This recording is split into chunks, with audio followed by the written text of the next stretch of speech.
LoreWarrior Online, WGT-1 Lore/SC Wight.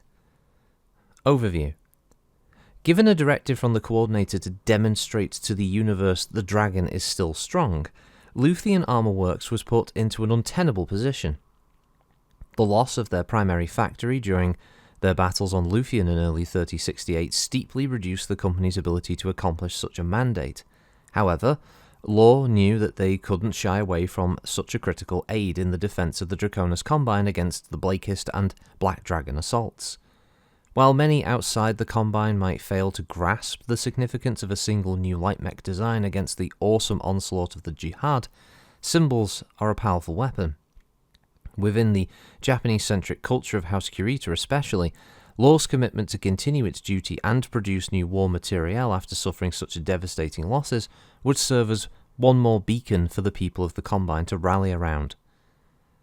Luthien Armor Works then implemented several radical programs in an effort to meet the call of the dragon. First, they took the unusual step of contracting with Wakizashi Enterprises. The company purchased a large stock of Panthers due for refurbishment, and these would be stripped down to the bare endoskeletons, their communications, and their targeting and tracking systems.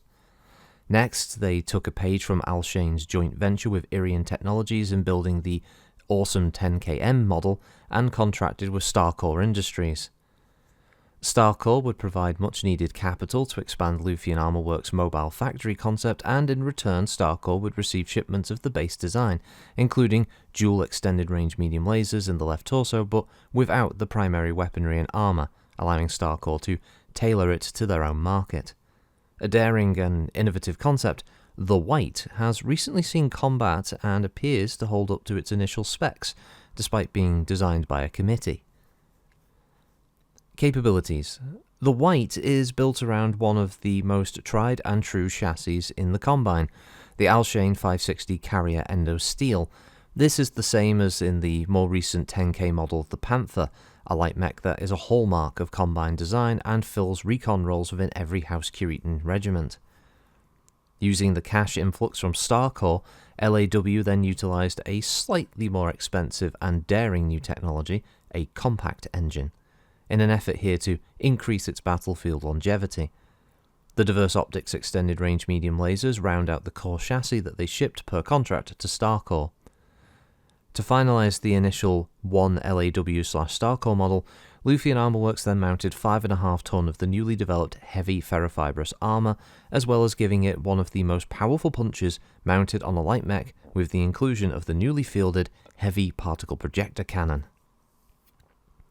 Deployment. The Wight is filling the ranks of Combine regiments as quickly as it can be produced.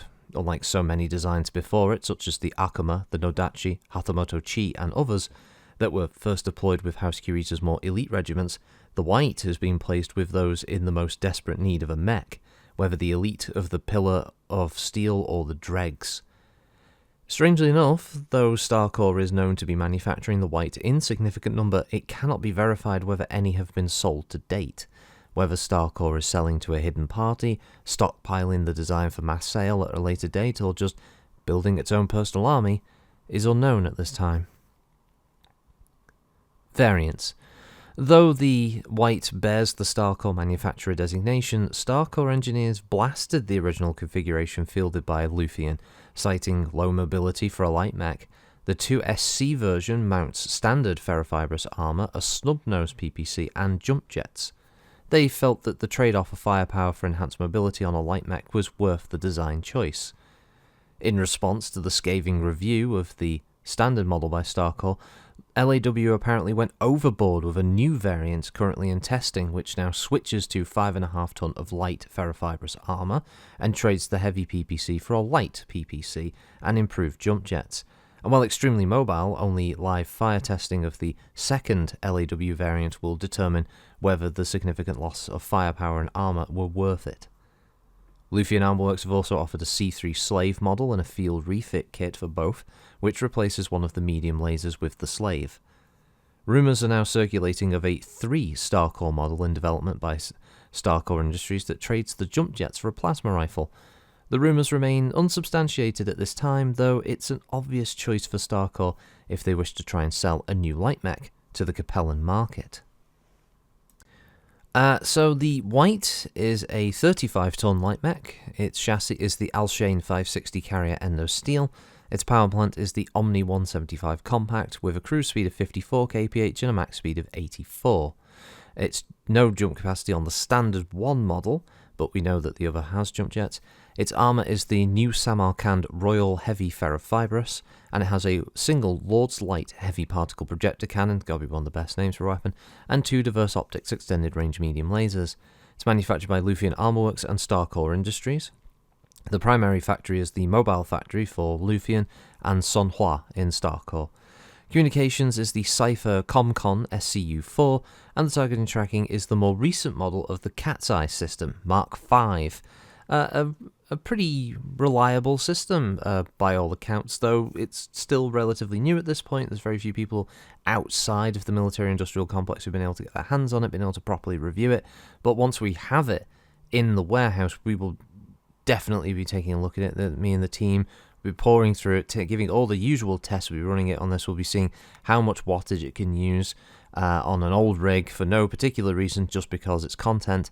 And then we will just be having some pointless adverts in the middle of it all, and then shilling some other product. So make sure you stick around for that, because hey, that's what holovids are all about now. Stat-wise, it's a mech that can walk 5, run 8, with, again, 10 double heatsinks, much like the Valiant before it. Its armour is 9 on the head, 14 on the CT with 4 on the rear, 11 on the right and left torso with 4 on the rear again, and 11 on the arms and 15 on the legs. The 2 medium lasers are in the left torso, you can see those 2 holes there and there, and the heavy PPC is naturally in the big gaping hole in the right torso. Making it essentially a zombie light. It can use its arms as more vestigial limbs for punching or grabbing certain objects, though I'm not really sure it would do very well. It doesn't look like it'd be the most stand-up melee fighter against other lights if it did have to go to it. I'm not sure whether I like it visually or I hate it. I think I'm more in the middle. There's bits of it that I appreciate and like, and then there's bits of it visually that I'm kind of repulsed by. It's not terrible. It's fine. Its weapon systems are very good for a 35-tonner. It hits like a truck with the heavy PPC, of course, and the 2 ER mediums definitely help to back that up. 20 heat dissipation probably isn't enough to allow you to fire every single weapon, but that heavy PPC is definitely going to make up and do a fair amount of damage when you can hit consistently with it. Yeah, not a bad little light mech, and it's nice to see something in this era that starts to proliferate more throughout the Combined Forces, for something that can be more regularly seen and used by just any old regiment. And that means that when you're trying to come up with scenarios where these mechs can be encountered, you're not having to go, oh, well, only the Genyosha use these, or, you know, that kind of thing. No, this can be brought in by any just generic Curitan unit, which is great, because it means you can throw it in there as an enemy that can be fought by players, or acquired a lot easier as well, salvage, that kind of thing. So, yeah, it's not bad. It's a bit of a mixed bag visually, but yeah, the background is interesting. It's a fun little write up on that one. I quite like it. So that was the Wight. Thank you for joining as always, and yeah, we'll catch you on the next one. Bye bye.